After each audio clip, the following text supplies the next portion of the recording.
and welcome to Rodeo Drive-Thru Hollywood News. I'm your host, Rodeo Marie Hanson. Today, my very special guest is a guitarist, singer, and former member of the Flames and the Beach Boys, Mr. Blondie Chaplin. Blondie. Hi. Yeah, how you doing? You're originally from South Africa. How and when Yes. did you first become interested in music? When did I first become interested? Yes. God, you're going to stretch me back now. I probably was about 10 years old. I started playing when I was 12 and started to tour in South Africa during the Apartheid time when I was 14. So, I don't know, I had people that inspired me to play, some neighbors and older guys, meaning people that were 20 years old, and I was 10. It helped me learn a little bit and, and then go on the road from that age, about 14. Wow. The Flames, a band you were part of in the mid-1960s, gained momentum and found its audience. Performing in London Gets the Flames, noticed by the Beach Boys, Carl Wilson, Al Jardine, and the Bee Gees. The Beach Boys made you an offer to join their brother records label and move to America. How did that come about, and what was it like to be produced by Carl Wilson? Well, we were playing as a group, the Flames, in London. That must have been 60. Well, we got to 69, I think it is. And Al came to the club. We were playing at Club Blazers I think it was in Kensington. He came to see the band, and then he got word to Carl, who came the next day. I wanted to hear us, and then we just got together from there, and it was a pleasure to meet Carl and do some work with him. He was very gentle and very reassuring, and it was a lot of fun. Wow. After leaving the Flames in the early 1970s, you become a full-time member of the Beach Boys and are part of their releases Carl and the Passions, So Tough in Holland. Dennis Wilson and Carl Wilson attempted to sing the lead on the song Sail on Sailor, but Carl Wilson decided to go with your voice, which appears as the lead vocal on the track. Was there any pressure on you as a new member of the group laying down a lead vocal track? No, not really. I mean, I'd been singing at that point for so long. Dennis had to go and, he gave it a shot for a couple of times. He said, "Hey, screw this. I'm going to surf." Surf's up, and he had his board in the back of his truck, and then that was it. Dennis was going to surfing. And then Carl tried the vocal for a couple of times and decided that his voice wasn't the right timbre. And then they asked me to sing it. He asked me to sing it. And I think what you're hearing is the second time I took a stab at it. And that's what everybody hears now, 50 years later. That's really interesting. After the Beach Boys in the mid-1970s, you release a self-titled album and become a valued contributor playing for other bands on tour, including the David Johansen Group, The Band, and the Rolling Stones. You're also a member of the band Scully. What advice do you have for a young person who dreams of becoming a professional musician? Good God. I don't know, you know what I mean? Just if you really love if you really love music and nothing is going to stop you from doing it, and it's not as all rosy, the existence of a musician, but if you're committed somehow or other, you'll make it work. But I guess I've been committed in a musical a nut house, so to speak, and never wanted to stop. So I'm just hooked, and I was hooked from a young age, and left school early. Because of that, I just couldn't concentrate. Once the guitar came in my hand, I started to bang a few notes on. Then that was it, I had to run away and escape from the truant officer, who was my Uncle Alex. So that made things complicated as a young guy at 13, 14. but I managed to elude him a few times and keep playing. And then that really led me to the Flames. That was the same like-minded way of wanting to do something and go out of South Africa, at least look around the world. And that started me looking around international. It was one of my good highlights and great friends. I still talk to Ricky Pitao, who's the drummer. He plays with Bonnie Raitt, so we're close. A couple of the other guys passed away. What is the importance of music education in our public school? Say that again, I'm sorry. What is the importance of music education in our public school? God, I see, over some years, I mean, it needs to be just pushed and funded. I mean, that's a great release for the spirit to have music and young people want to sing, play music. Good God, and over the years they've cut a lot of those programs, so I don't think that's right, and I just think that it's very much what's needed for people's heads and for young people coming up. Give them something to look forward to that's not as harsh as what everyday stuff is, Yeah.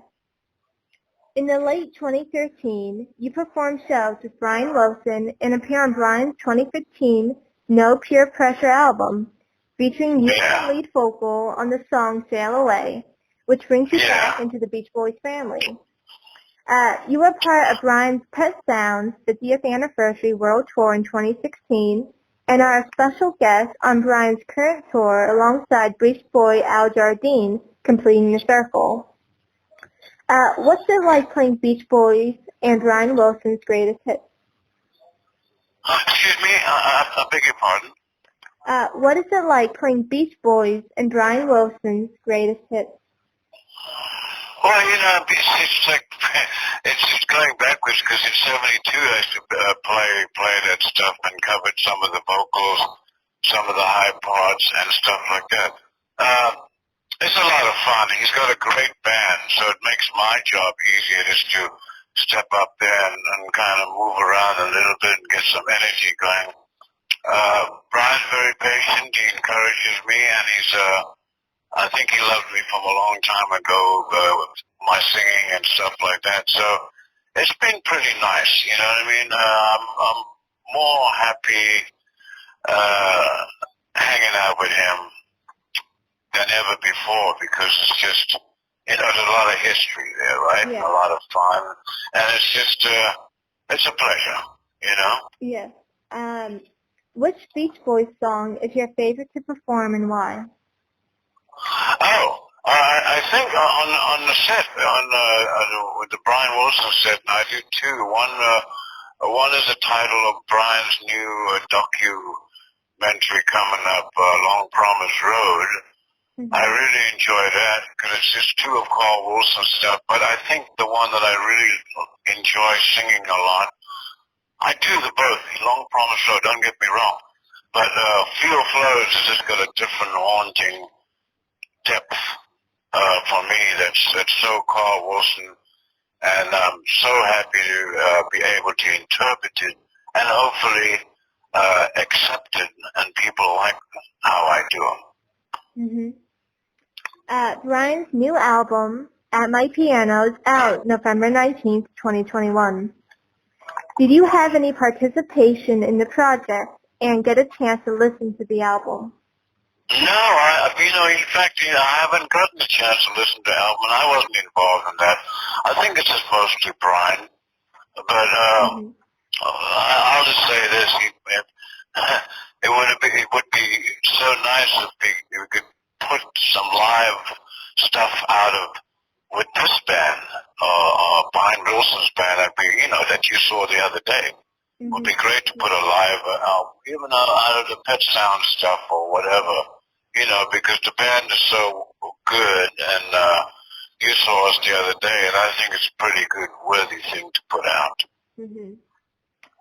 Playing music has brought you to many different cities. Recently, you visited Reading, PA, playing a concert with Brian Wilson. What is your favorite thing about Reading, PA? Well, I thought the audience was very nice, and they went a little bit wild, and I know I was a little bit tired, and that picked me up, and it's always the same way when the audience is, it doesn't matter how big it or whatever it is, it's, they get into it, and it gives you pluck, and then it picks you up, and there you are. And so the audience in Reading was great. And I say thank you to them, and please say that for me too. As a musician from South Africa, what is your take on the song Sun City, written by Stephen Van Zandt, and the artistic movement to bring social awareness to the policy of apartheid to the world?